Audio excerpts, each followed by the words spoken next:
歡迎收聽渣打市場快訊。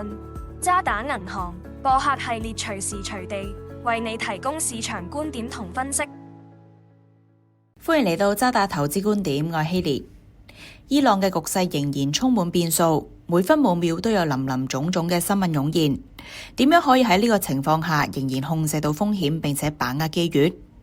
上集我哋就提過一個多元化嘅組合，歷史上普遍駕馭到市況波動，所以我哋必須謹記唔好過度集中喺單一市場同埋資產類別。究竟今個星期嘅發展又有啲咩值得我哋留意，達至多元化效果呢？債券方面，油價飆升而通脹預期升溫，收益率短期內或者繼續有上升空間。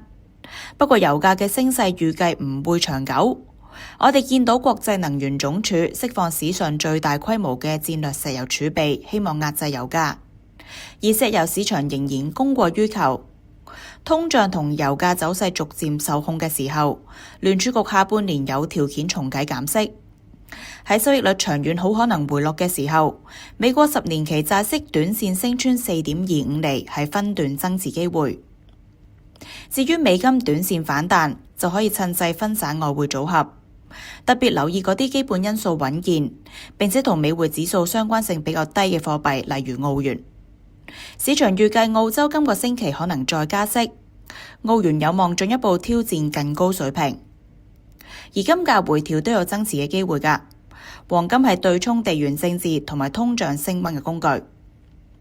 最後，中國股市受到嘅政治衝擊相對細。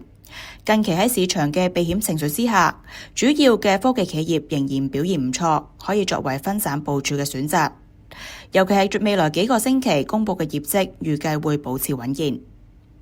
今集時間嚟到呢度，感謝你嘅收聽。如果你對以上嘅內容有興趣，記得要點讚同分享。下星期再見。多謝收聽渣打銀行嘅播客系列渣打市場快訊，詳情可瀏覽我哋網站嘅最新市場觀點，或者點擊描述內嘅連結。